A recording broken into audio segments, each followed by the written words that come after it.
Alongside Bryant McFadden, here to offer thoughts, and we don't have to go there just yet. I want this to start on a celebratory note of both of these gentlemen, 41 and 40 years old, a combined 54 of 81, 591 yards and 7 touchdowns through the air. Emory Hunt on a Thursday night on a short week.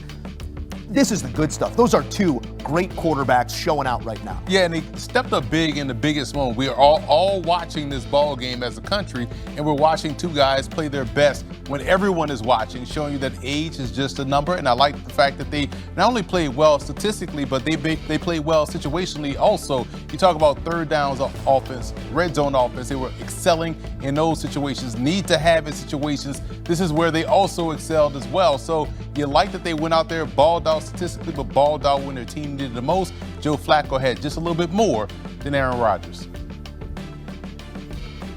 Mike Tomlin tried to warn us. Some folks were saying, why is Mike Tomlin hating on Cincinnati? Why is he worried about what type of transactions Cincinnati and Cleveland they had going on? He knew it. He knew it, and he said he didn't understand. It didn't make any sense. And most importantly, it was all about Cincinnati being next on the schedule. Because you can say whatever you want to say about Joe Flacco and where he is in this stage in his career, he still is more than a serviceable quarterback, considering high-level resources surrounding him. And that's what he walked into when he became a Cincinnati Bengal. What we saw last week for Joe on the road, basically 6 days being in place there in Cincinnati, was basically the acclimation period for him, getting accustomed to the playbook and his new pass catchers. What we saw tonight was, I'm acclimated now. And all I have to do is just stand upright in the pocket and deliver the goods. And I have the guys that can come down with those said goods at any given time. And that's what he did. Remember what I talked about with my prop for Jamar Chase? I said one thing about Joe Flacco, he is going to target Jamar Chase. Remember, he gave Jamar Chase 12 targets straight off the bus coming into Cincinnati. So what were you expecting for Jamar Chase tonight? Easily surpassing his reception prop. We saw that maybe in the first half. So what Joe Flacco did, to Emery's point, he was just comfortable and he was wheeling and dealing. And when anything was in question, guess who he looked for? Number one. And you know what? That's what every quarterback should do when you're playing in the same huddle as Jamar Chase. Mm-hmm. And when in doubt, look for one. I will say this, Joe. You know who, we talk about a lot about Joe Flacco's age and Aaron Rodgers' age. You know who looked old tonight? Jalen Ramsey and Darius Slay. Yeah.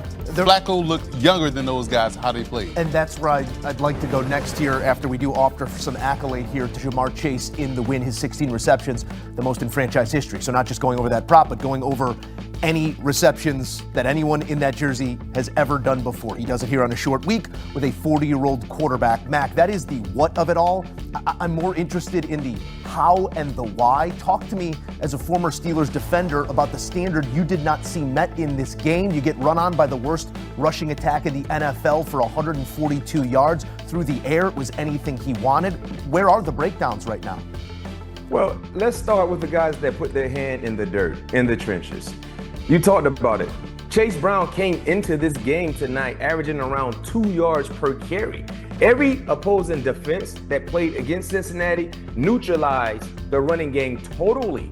But Chase Brown tonight, guys, he averaged 9.8 yards per carry. Mm-hmm. He averaged a first down every time he touched the football. 9.8. Then outside of the running game led by Chase Brown, talk about the comfort that Joe Flacco had to work for. When you average that type of number per throw, you're comfortable. You're not rushing. So that's the issue that I have when you talk about the Steelers defensively, when you talk about the communication errors in the second and the third level. It starts and it stops with the guys that put pressure on opposing quarterbacks. What did we see from Pittsburgh last week against Dylan Gabriel? They beat him up. And when they beat him up, they took out the running game. One would have thought they would have had some of the same success we saw last week against a inconsistent offensive line unit by Cincinnati. But little did we know Cincinnati had a game plan in place, and they made sure they protected their 40-year-old quarterback to the best of their ability for him to be at his best. I'm glad Mac uses the word comfortable, Emery, because comfort is one thing when you're being protected well. Comfort is another thing when it's a 7-on-7 and you're still trying to learn the offense. Man's been in that offense for 10 days. I know they're simplifying, but there's verbiage, there's computing power. We often overlook the ability of a quarterback to do that, especially at this age. We just assume that they're going to walk in and know exactly where to go when. Are you at all surprised of the level of comfort for Joe Flacco in this offense this early? Not at all, because we saw him hit that bench route probably like 5 times in a row to Jamar Chase. That's week 1 teach tape. Exactly. We all got that one. Yeah. But what stood out to me the most, guys, was Orlando Brown, the left tackle, and Amaris Mims, the right tackle. Tip your caps to those guys because they held those edge rushers in check. We thought this was going to be a great party between T.J. Watt and Nate Herbig in the backfield. And, man, Amaris Mims, the young tackle, right tackle, did a fantastic job tonight. And quiet as kept, these two teams played the same game. Yeah. If we look at passing, rushing, red zone, third down, they were nearly identical. But what changed the game for Cincinnati was the 2 turnovers they were able to force. And also, you think back to when this game was 7-0, and it was at 4th and 1 in the second quarter, I believe. And Pittsburgh was going to go for it. They tried to go for it. They got a false start, had to back up. The field goal was 10-0. That right there ignited the comeback for the Cincinnati Bengals because they went right down the field and scored a touchdown, and then that's when we got the back and forth game between these two. So it shows you that, hey, we can compete with these guys. We can stop these guys. We saw their offense get confidence. Then we saw their defense get confidence and turn the ball over. They had many critical plays. Yeah. So Flacco doing his 111 was outstanding because once he realized, hey, my tackles are doing a great job, I got 2 number ones, and the tight end Noah Fenton had a big day. Like, we're all about to eat, and everybody on that offense definitely got their mouths full with the food that he was delivering with that football going around the yard. A master operator, and shows it once again as he goes for 300 plus, 3 touchdowns, no interceptions. It's the 6th time in his career that he's done that, and he's done it with 4 different franchises. Mac, I want to finish with you and on a broader thought here for Pittsburgh, because they're now 3-16 on Thursday nights away from home since 1970. This is usually the way that things go. Give me the why in that, but also